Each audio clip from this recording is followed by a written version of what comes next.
son diferentes, la forma de producción es diferente, y entonces tenemos que tener esas diferenciaciones.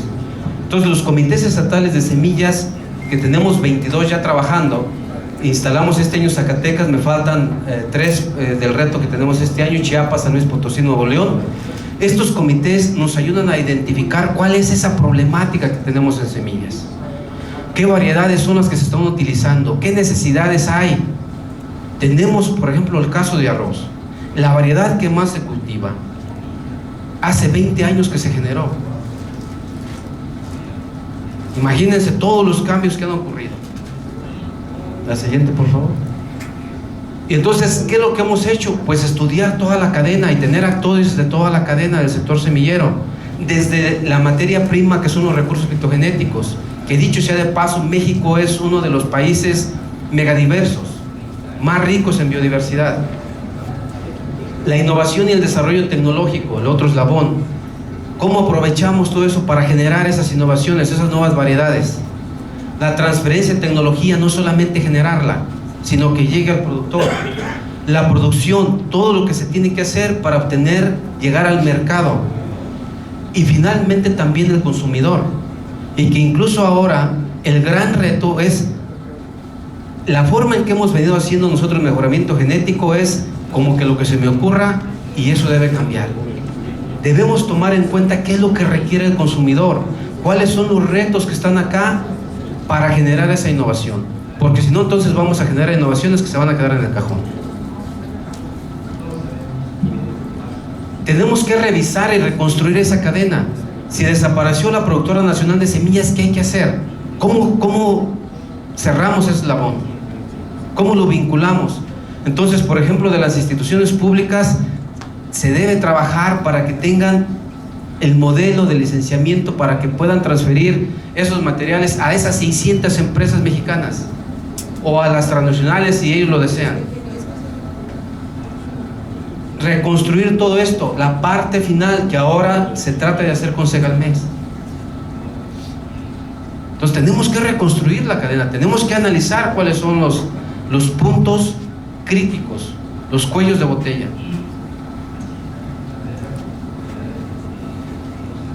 Hacer un análisis de cadena de valor cultivo por cultivo para las regiones, y tenemos que analizar cuáles son los actores principales, cuáles son las fuerzas económicas, qué es lo que rodea todo eso, las fuerzas políticas, las fuerzas socioculturales, las fuerzas tecnológicas, las fuerzas ambientales, las innovaciones que requieren, cuáles son las variedades que se requieren, la transferencia, cómo llegar a hacerla, la producción que sea redituable, que sea sustentable, la industria que también participe en toda esta cadena.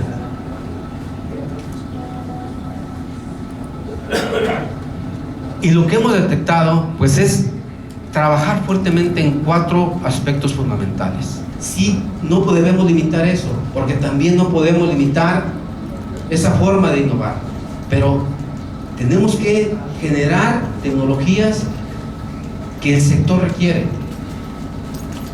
Programa Nacional de Abasto de Semillas. El abasto de semillas no se da de un año para otro, no es como hacer pan. Vieron ustedes los diferentes ciclos que se requieren para aumentar los volúmenes. Necesitamos 2, 3, 4 ciclos agrícolas para lograr el volumen que se requiere. Entonces, si se requiere un cambio en el uso de cultivo o se requiere aumentar la superficie cultivada, tenemos que planearlo. Programa de calificación de semillas, que el agricultor reciba la calidad de semillas que merece, genética, fisiológicamente, en todos los aspectos fitosanitarios. Programa de apoyo a la adquisición de semillas calificada. Cómo apoyar también, incentivar en que se compre esa semilla. Mucha de esa semilla tiene un costo más elevado que el producir la semilla o que se seleccione semilla del propio material del agricultor. Entonces, esas son parte de los retos. Y entonces, podemos señalar entonces que estas innovaciones se deben centrar en atender 3 aspectos claves. El enfoque de demanda, o sea, lo que adquiere el mercado. El enfoque de cadena productiva, eso que ya mirábamos, analizar toda esa cadena. Y entonces la innovación bajo un concepto moderno, bajo una implementación de cambios significativos en el producto, en el proceso, en la publicidad o la organización de la empresa con el propósito de mejorar los resultados. Entonces, si ustedes no se ven reflejados, si no nos vemos reflejados como agrónomos en todo esto, y si no vemos todas las oportunidades que tenemos, y si no vemos cómo sumarnos, pues entonces, ¿qué vamos a hacer? Entonces, aquí están todas las áreas de oportunidad, todos los retos a los que nosotros podemos coadyuvar, en los que nosotros deberíamos estar participando, jugando un papel fundamental. Producción de alimentos, coadyuvar, lo podemos hacer. Muchísimas gracias.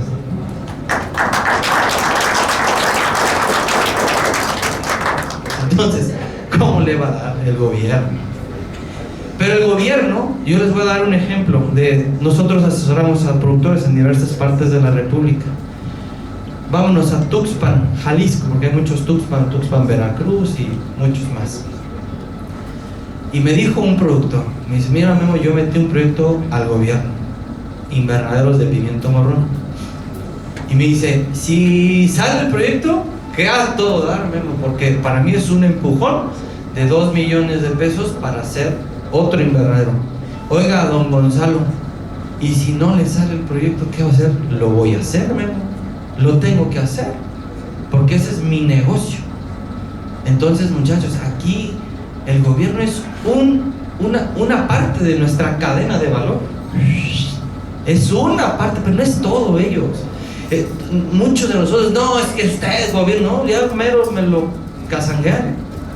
No, y él es un funcionario público.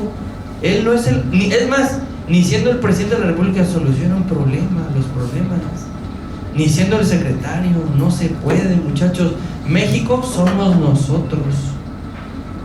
Nuestra competencia, yo ayer se los decía en la bienvenida, son los peruanos, colombianos, los propios americanos, la gente, los chinos. A ver, ¿cuántas cosas chinas no traemos nosotros ahorita aquí?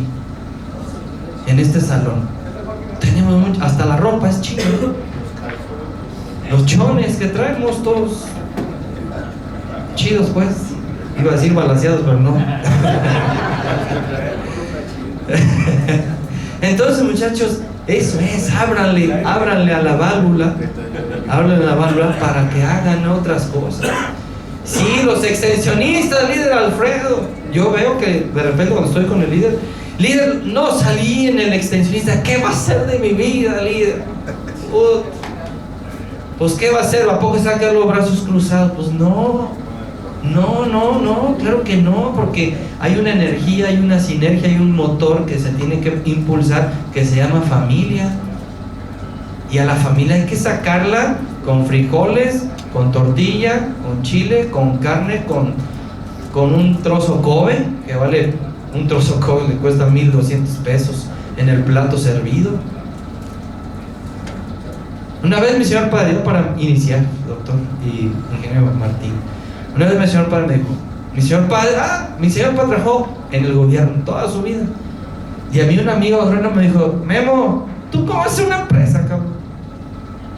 Tu papá trabajó en el gobierno toda tu vida, lo que tú tienes, y tu mamá es ama de casa, tú no vas a ser empresario. Le dije, ¿sabes qué? Pues no sé cómo es, no sé qué hacer una empresa, no sé, pero lo voy a hacer.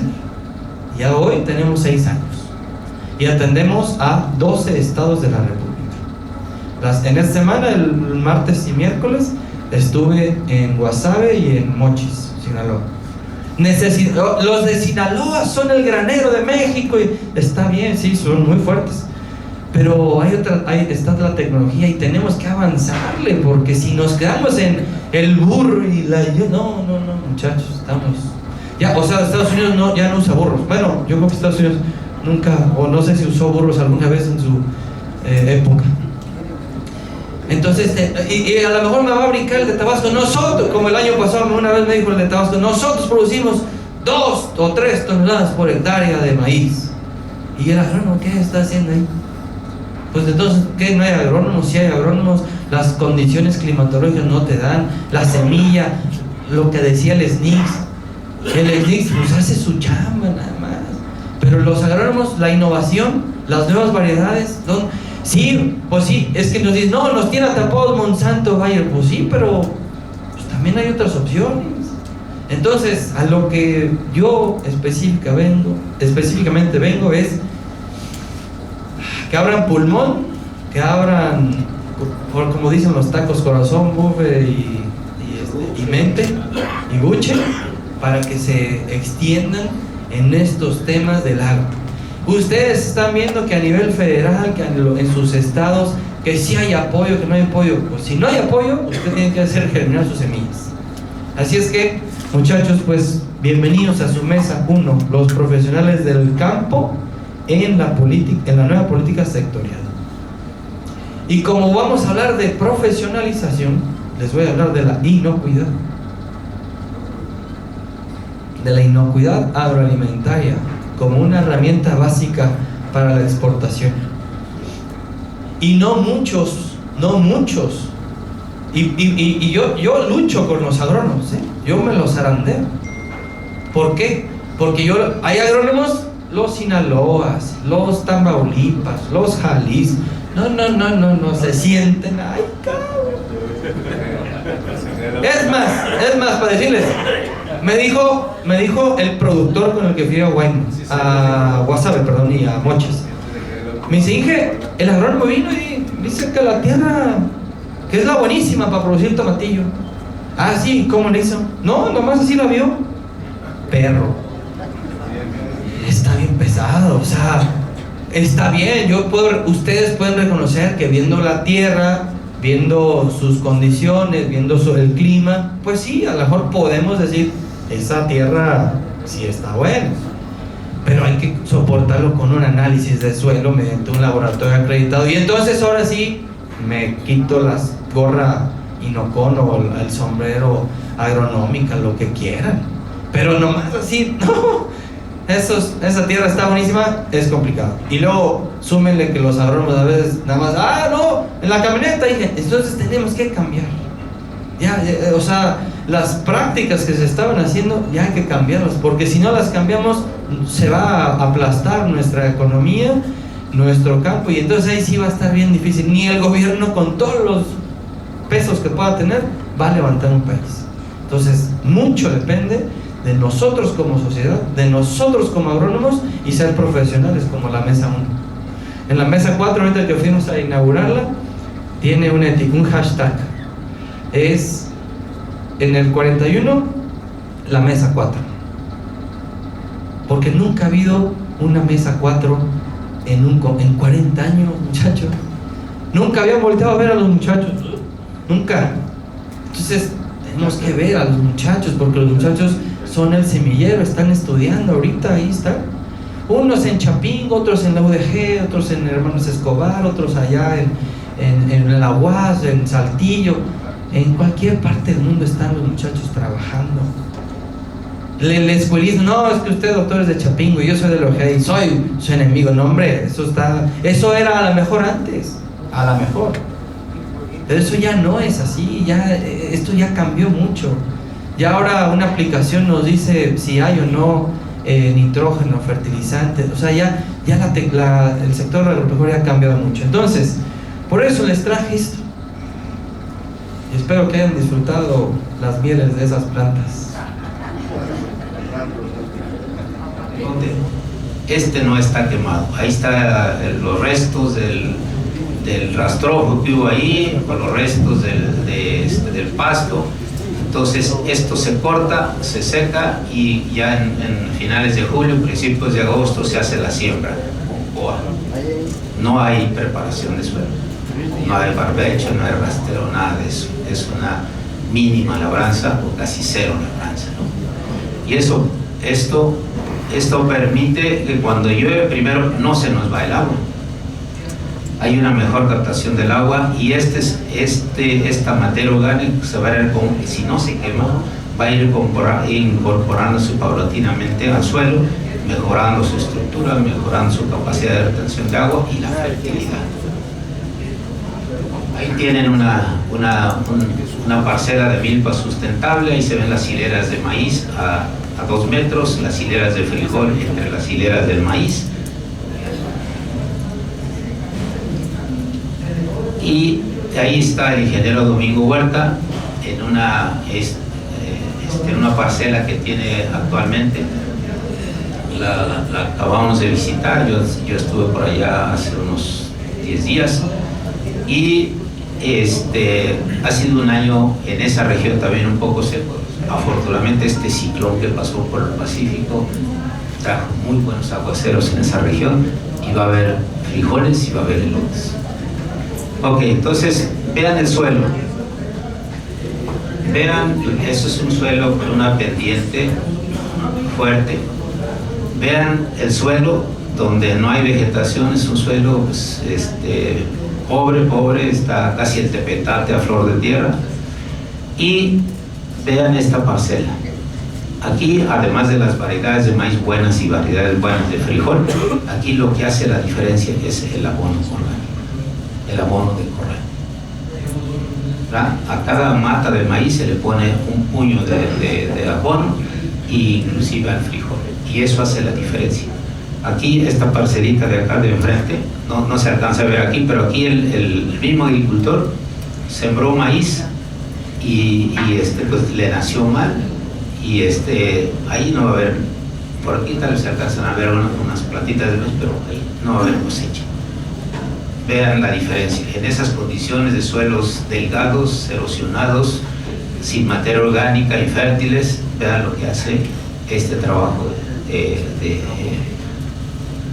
de utilizar abonos orgánicos principalmente para asegurar la captación del agua y la fertilidad. Ahí es una vista de otro lote. Vean que no son frijoles enredadores como se sembraban anteriormente. Son frijoles de tipo arbustivo, y vean la densidad de población. Esto es como si fuera frijol solo. Esas son mis variedades, es el azúcar, es el Bayo Berrendo UDG, es una excelente variedad que fue a reemplazar, bueno, en el lugar de la variedad criolla, el Bayo Berrendo local. Esta es infinitamente superior. Entonces, en esas condiciones, como lo dije o lo voy a decir, se pueden levantar hasta 2 toneladas de frijol por hectárea en suelos un poquito mejores, y unas casi 8 toneladas en algunos casos de maíz. Vean, casi todas las plantas tienen de doble gilote, y va a haber buenos elotes y una buena producción de maíz. Este es un caso del año pasado. Ese es el Bayo Berrendo UDG. En la comunidad de Agua de Onda casi no llovió. Ustedes pueden ver las plantas de maíz que no desarrollaron mucho, eran algo marchitas, algunas tienen algunos elotes, pero vean la producción de frijol. Ahí se levantó en esos suelos de pendiente, de ladera, alrededor de la tonelada por hectárea con esta variedad, en esas condiciones de poca humedad. Ahí en Agua de Onda, ven ahí entre los cerros, ahí está un productor con su Bayo Berrendo UDG, contento, y lo vendieron a 50 pesos el kilo. Localmente tiene mucho precio esta variedad Bayo Berrendo. Y se han hecho demostraciones. Ahí está otra vez el ingeniero Domingo Huerta en una parcela. Vean otra vez los suelos aquí en el camino, vean la calidad de suelos, y vean esas parcelas de temporal. Una visión integral del campo es un principio elemental del entendimiento de la vida, de la naturaleza y por ende de nuestro medio ambiente. El campo no es solo un sitio de producción, es el nicho de nuestra cultura donde se gestan cada una de las personalidades individuales y de las vidas colectivas de los diversos grupos sociales. Entender la biodiversidad y saber que en sí es una riqueza biológica que ofrece oportunidades cada día más evidentes tanto para el país en su conjunto, para cada una de las regiones biogeográficas, como para distintos sectores económicos, comunidades rurales, propietarios y organizaciones. Hoy campea las determinaciones del gobierno federal con el concepto de autosuficiencia alimentaria, un raciocinio que nos lleva a prácticas depredadoras de los recursos naturales en aras de producir no solo lo que medio nos comemos, porque seguramente ustedes saben el alto desperdicio de alimentos que hay. Entonces, Requerimos pues actuar en consecuencia, más allá de la búsqueda de ingresos agroexportadores, que al final quedan en unas cuantas manos.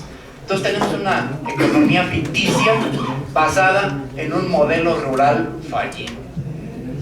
México es el quinto lugar en biodiversidad, una condición que vive presionada por las prácticas de monocultivo, el uso excesivo de agroquímicos y el manejo irresponsable de los suelos, dañando poco a poco los hábitats de diversas especies de flora y fauna. Entonces, conservar la vida silvestre y la biodiversidad no debe de ser, como todo el mundo supone, un capricho y una práctica ajena a la racionalidad.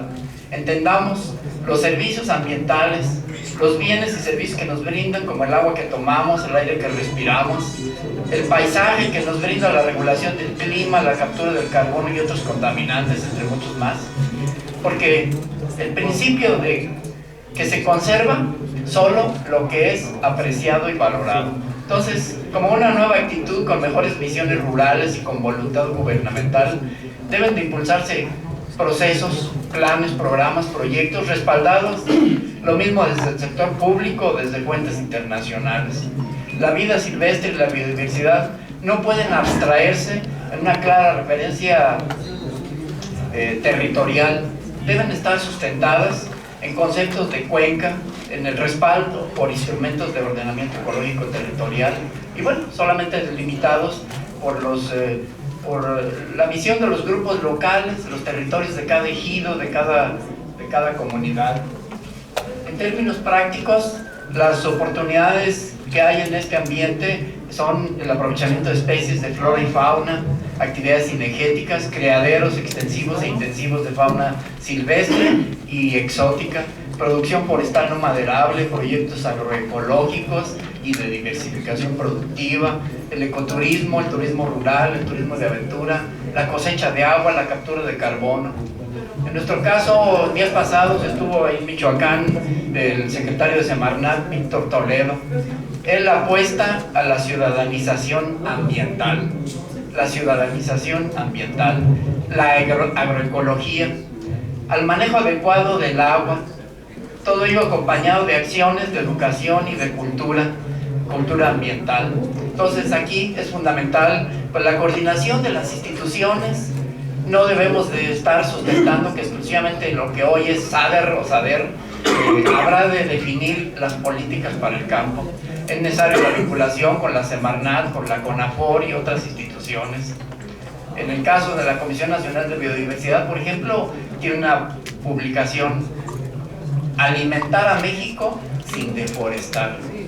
Entonces, en nuestro caso, por ejemplo, pues Michoacán también ocupa el quinto lugar en biodiversidad, casi 10,000 especies de flora y fauna sustentadas en una serie de condiciones climáticas, altitudinales. Tenemos más de 40 tipos de suelos diferentes, básicamente 3 ecosistemas: el bosque de clima templado frío, la selva baja caducifolia, lo que es el territorio de la tierra caliente, una pequeña área, alrededor de 300,000 hectáreas de vegetación espinosa, semidesértica, y un área pues altamente impactada que son los manglares, los límites entre el mar y la tierra, que son una oportunidad interesante.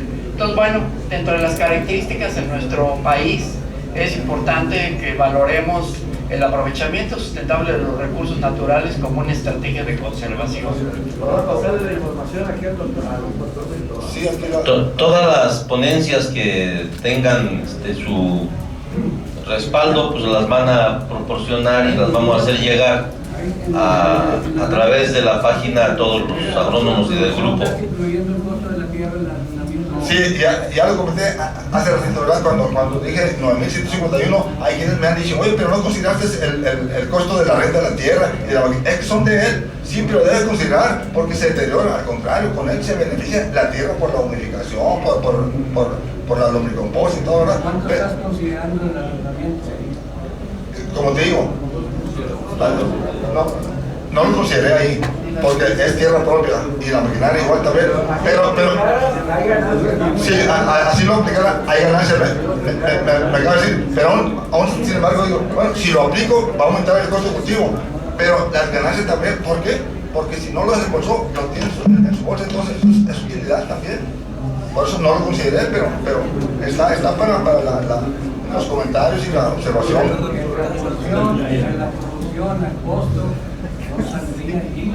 Así como lo tengo, sí. Por cada peso que invirtió, recuperó 5.07, que fueron 37.294 pesos de utilidad, ya descontando las 2 toneladas con infracción, 2.600 kilos que necesitaba. Enseguida está lo que está tratando de hablar.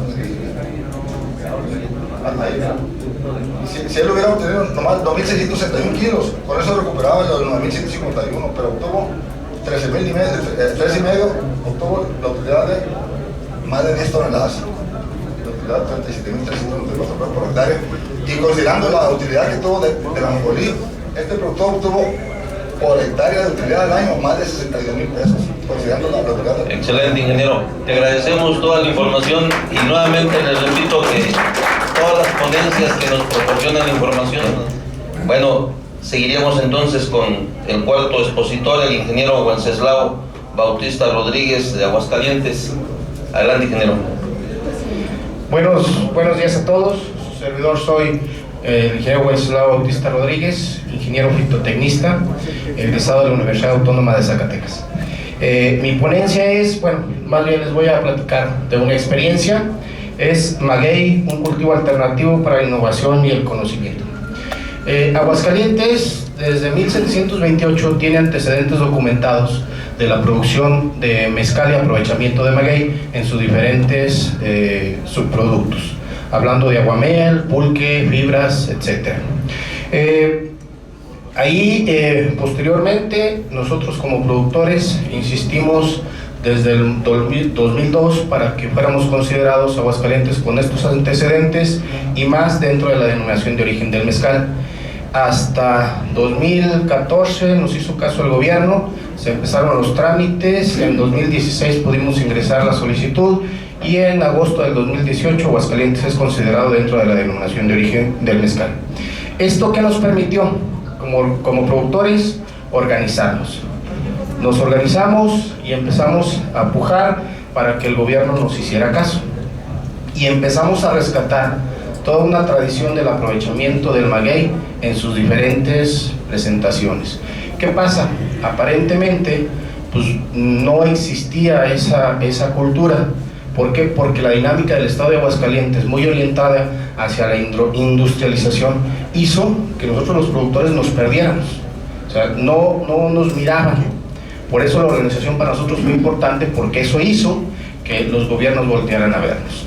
Y empezamos a rescatar toda esa tradición que estaba ahí, que se estaba llevando en actividades de traspatio, en comunidades alejadas, en comunidades de alta y muy alta marginación del estado de Aguascalientes. Posteriormente, gracias a las gestiones de nuestro anterior presidente de la Federación Agronómica y a la Confederación Agronómica, logramos en el 2017 que se nos apoyara con 9 extensionistas. Un número bastante alto y sobre todo para un comité de sistema producto que tenía escasamente un año de formado. Y esto, agradecerle a la Confederación que gracias a ellos logramos eso. O cuánta agua estás gastando, ¿no?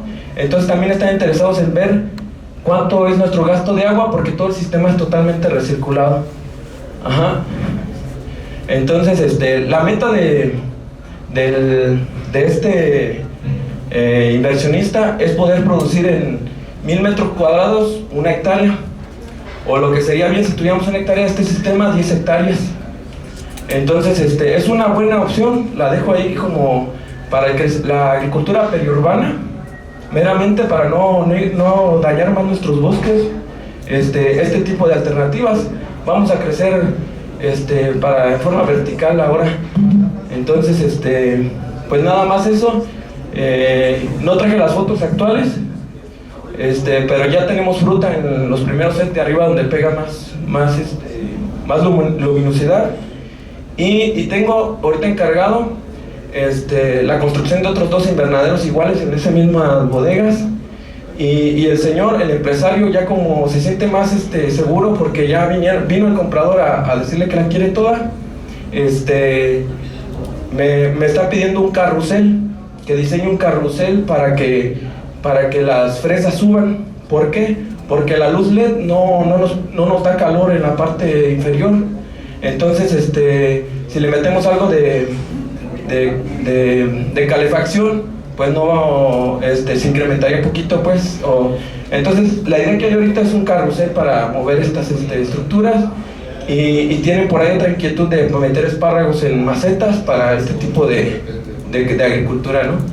Bueno, pues muchas gracias, espero y les deseo muchas gracias, muy buena presentación. Ay, perdón, ¿de dónde viene usted? ¿Nombre? Oye, se dice la cantidad de plantas por hectárea.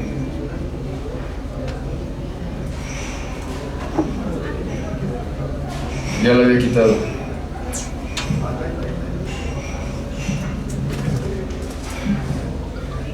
Dijiste 400, ajá. ¿Cuántos niveles? Vamos a llegar a 10 niveles. Miren, ahí va. 4 plantas por nivel. Ajá, exactamente. Miren, tenemos 4 hilos. O sea, es este y este. Este es un nivel.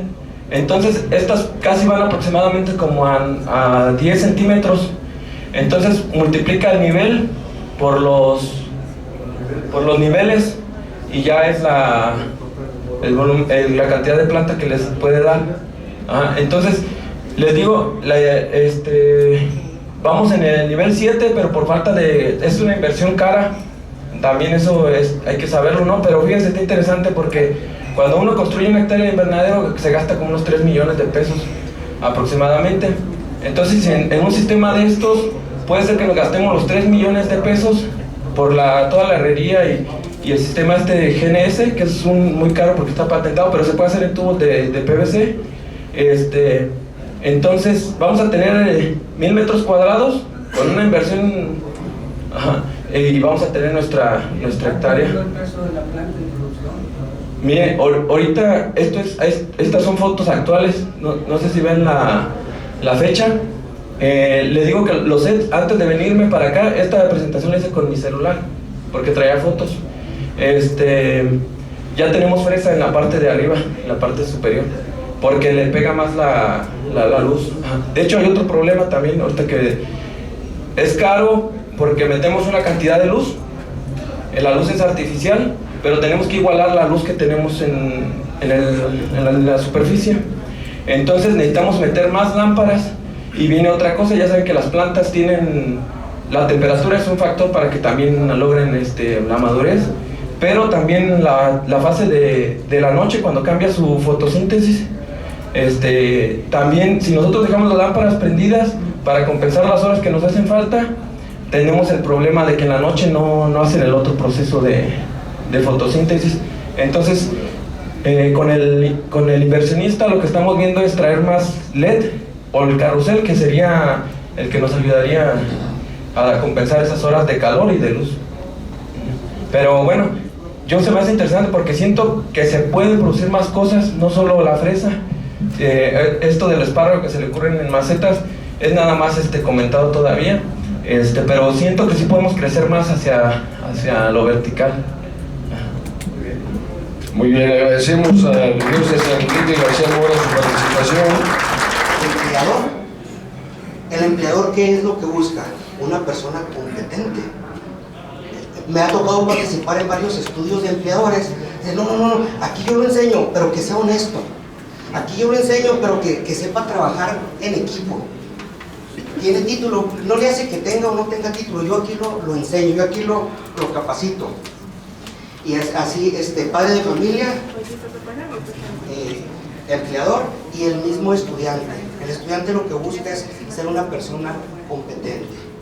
Ahora, el país en temas de diversidad pues atiende a condiciones agroclimáticas complejas también.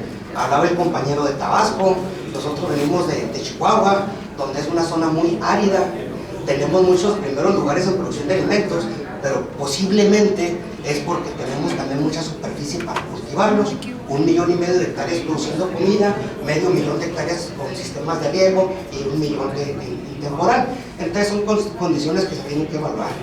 Sin embargo, hay cultivos que a lo mejor no necesariamente son para X regiones del país, y ahí es donde reviste de manera singular el tema de la responsabilidad en la formación de los recursos humanos.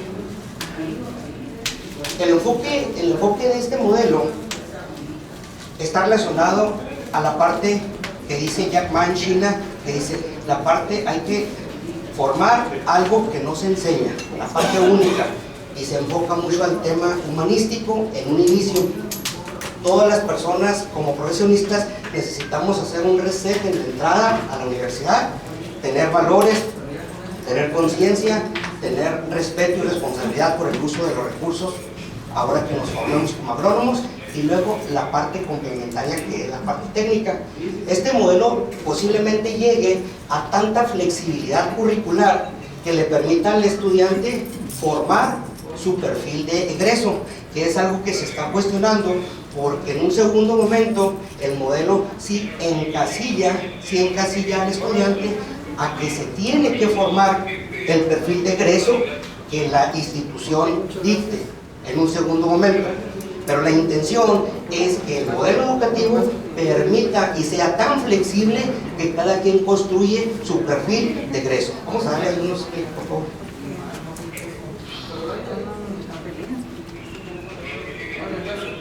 Bueno, están los objetivos del desarrollo sostenible y toda la complejidad mundial de la que ya hemos comentado algo. La realidad en la que vivimos en el tema de producción de alimentos, donde nos dicen en algunas otras citas, dicen que en Latinoamérica se desperdicia el 50% de los alimentos que se producen, dice la FAO.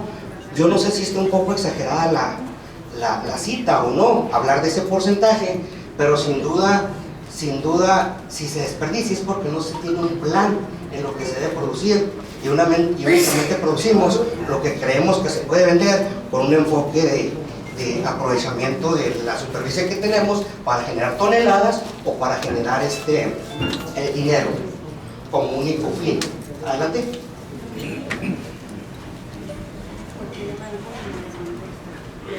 Adelante. Okay. Síguele. ¿La que sigue? El modelo educativo de desarrollo sustentable o sostenible que está implementando la UASH tiene todas estas dimensiones, pero sin duda los principios universitarios es el tema de compromiso social, innovación y emprendimiento, inclusión con equidad y formación para la vida. Lo que queremos como padres de familia, formación para la vida, que mi hijo pueda tener éxito en lo que emprenda. Si se trata de un maíz de ciclo largo y se acabó el temporal, pues quizás ya no hubo producción. En cambio un híbrido, pues a los 3 meses ya tiene su floración, y a los 4 meses ya lo podemos cosechar, ¿sí? Entonces ahí está la importancia del material en relación con el ciclo vegetativo. La luz. El maíz requiere una gran intensidad luminosa para llenar sus granos, ¿sí? De manera que nuestro país es fuertemente afectado por los nublados que hay en el periodo de lluvia. Si se fijan, en nuestro país tenemos una enorme cantidad de días nublados, y eso nos disminuye la producción de maíz, que a diferencia de Estados Unidos, en la zona productora de maíz, allá ellos no tienen esos nublados, y eso les favorece a ellos para obtener también mayor producción de maíz por hectárea que a nosotros. La humedad relativa. La humedad relativa, el maíz, como todos sabemos, pues naturalmente prefiere desarrollarse en el verano, ¿sí? Pero lo podemos hacer también vía riego por goteo, ¿sí? Pero se desarrolla mucho mejor en la temporada de verano, que es cuando la humedad relativa está más alta. Bien, densidad de población. Aunque ahorita ya se habla de, hay personas que hablan ya de cantidades de 340,000 plantas por hectárea. En la realidad aquí en nuestro país, yo lo que veo es de que 90,000 plantas por hectárea es lo máximo recomendable, ¿sí? Si metemos más plantas por hectárea, estamos invirtiendo mayor cantidad de dinero en semilla, en fertilizantes, en venta de la tierra, etc., ¿sí? Y en las condiciones normales de nuestro país, a mayor cantidad de plantas por hectárea, muchas de ellas no van a llegar a producir. ¿Por qué? Por la gran competencia que se da entre ellas, ¿sí? Entonces, siempre habrán algunas que dominarán y que son las que competirán con las que estén las vecinas, y esas vecinas quizás no produzcan, ¿sí? Bien. El suelo. Bueno, ahorita lo platicamos, vieron la fotografía por ahí.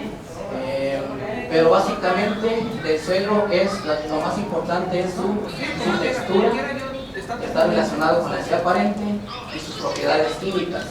Sus propiedades químicas básicamente el pH y conductividad eléctrica, además de su contenido nutrimental, ¿sí? Pero en general todas las plantas dependen de un factor mínimo para producir, es decir, basta con que esté algún factor en su nivel mínimo para que de ello dependa la producción, ¿sí? Por ejemplo, si todo está bien, todos los nutrimentos están bien, pero uno de ellos, llámese como se llámese, zinc, tierra, etcétera, está en un nivel bajito, pues de ese nivel bajito va a depender la producción. De nada sirve tener enormes cantidades de fósforo en el suelo, de nitrógeno, de potasio, ¿sí? Si algún nutrimento adicional está en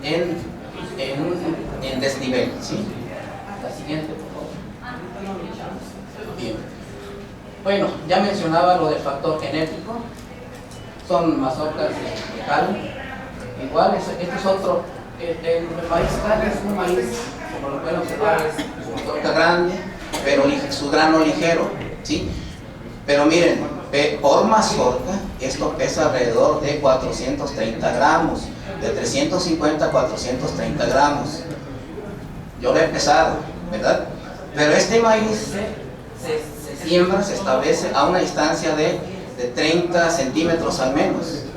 Si lo ponemos más corto, se da la competencia entre plantas.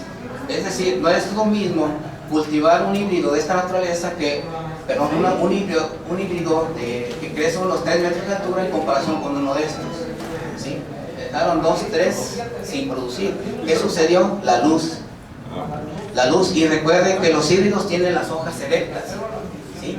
Para captar mejor la luz. Y en cambio, los criollos las tienen extendidas. Entonces se sombrean unas plantas con otras, ¿sí?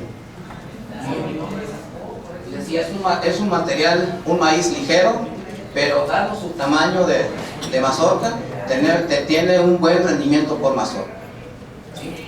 Este se llama sanjuanillo, también es un criollo, es un maíz también alto, pero un grano pesado. La siguiente, por favor. Bien, pues ahí hay algunos maíces mejorados, ahí están viendo la densidad de población.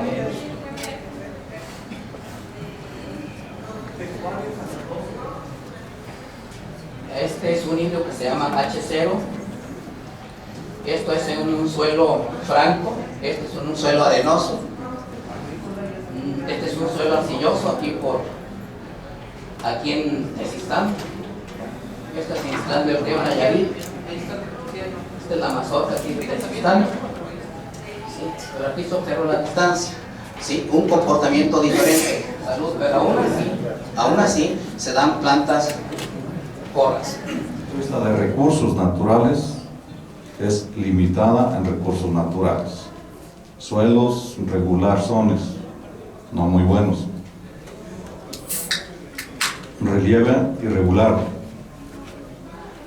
Y en esas condiciones es la región más importante productora de proteína animal del país. En esta región se produce el 20% de la proteína animal del país. O sea, carne, leche, huevo. Jalisco produce el 55% del huevo que se produce en México y sale principalmente de esa región. Pero también van en la aventura de muchas de las otras actividades del campo, y todas con enfoque moderno, desde el agave, los morrones, los limones, los aguacates. Ahí está el productor que cosecha más kilos de aguacate por hectárea del mundo. Porque pues te puedes quedar mal tú, pero lo que le digas a la gente, oigan, ¿saben qué? Pues no traigo para darles la raya. No, pues ahí te linchan. Entonces, debes de cuidar ya ciertas cosas que están ajenas a ti, pero dependen de ti. Pues, y aparte, pues en todo esto, la agricultura y más en producción intensiva, pues yo desde los 8 años estaba en el maíz con mi abuelo, que fue el que me enseñó a trabajar. Y pues ahora le agarra, ¿alguien sabe lo que es tirar urea o abonar el maíz? Pues en ese tiempo ahí nomás agarra tu cubeta de 20 litros, échale el costal de urea y órale por el surco. Un puño para 3 matas, órale. ¿Seguro? Sí, dale. Sí, pero pues 1 o 2 la aguantas, pero 100 veces dar las vueltas, pues ya acabas tú. Ahí valoré la comida, eso sí. Que llegas a comer y repetías platos sin duda. No te agüitabas. Y pues la hectárea de maíz con 2 personas fácil la sacas y no hay problema. Pero una hectárea de producción intensiva de lo que sea, pues pepín ya en invernadero, de lechugas también es un proceso muy rápido que en días ya cosechaste. Y entonces acá necesitas mucha gente, entonces depende de ti mucha gente, tienes que cuidar y le das el valor también al valor humano, pues a la mano de obra, que es porque si la gente no te poda bien la planta, porque si la gente no te la cuida, porque si la gente o ya te quebró el tallo en una mal poda, ya una planta menos. Entonces, hay muchos factores que encierran a todo eso, que a veces uno no se fija, pues. Y pues parte de todo esto es el proceso que lleva para poder levantar algo, llevar a cabo algo, que hay muchas limitantes, muchos problemas. En la zona pues llegaban todo es pecuaria y llegó un simple pendejo ahí que según él quería hacer algo, no, pues quiero hacer un invernadero. Pues aquí no, aquí es puro pecuario, aquí no hay, y si quieres, siembra tu maíz para yo comprártelo, porque pues me lo vas a vender. Si no, no tienes vacas para darles de comer o puercos para venderse el grano o cosas así. Toda la producción de ahí pues se consume local.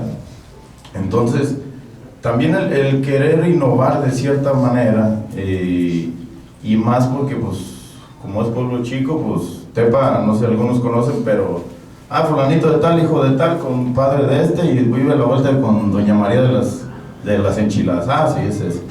Entonces, como es un círculo, digamos, chico y te conocen todos, pues luego te ubican y dices, no, pues yo soy el avicultor, yo soy de los de diario, aquí casi todos tienen que pasar por mí para poder hacer algo, por así decirlo. Entonces, muchos problemas, muchas broncas, muchos trabas que se pudiera decir, pero a fin de cuentas, si alguien quiere hacer las cosas, o la única traba, la única limitante, pues es la misma persona, ¿no? Que quiere llegar o no quiere llegar, es lo único. Ya el tiempo lo dirá, si te equivocaste o no te equivocaste, ya si la regaste, pues órale, a remediar. Y entonces ya ahorita, conforme pasó el tiempo, llegaron a ese pinche loco menso que medio quiso con una idea, se arrimaron ya otras empresas ya productoras, que tu padre los conoce bien. Entonces en el camino, lo difícil es el principio, ya en el camino, si me preguntan cómo pasó, no sé cómo, hijos de la chingada, pero en el camino te va llegando las cosas. Ok, entonces vamos a ayudarte de este lado. Yo tengo 1 hectárea en el rancho, nada más. Y somos un grupo en el empaque, somos un grupo de 4 productores y somos 9 hectáreas, dividido en 3, 3, 2, 1. Yo soy el 1, el más chico. Y lo curioso ahí es de que a la hora de poder llegar con un cliente, con un comercializador, restaurante, empresa, una tienda, no es lo mismo, oye, pues yo vengo con limones o una maquinaria o una lechuga, yo vengo con pues 3 lechugas, te vendo. No, pues sí, pero esto me dura un día. Pero tengo otras 3, pero para en 15 días. No, pues cabrón, órale, vas para atrás, el que sigue. Y no es lo mismo llegar en cambio de decir, tengo atrás 3, pero atrás tengo 3 cada día.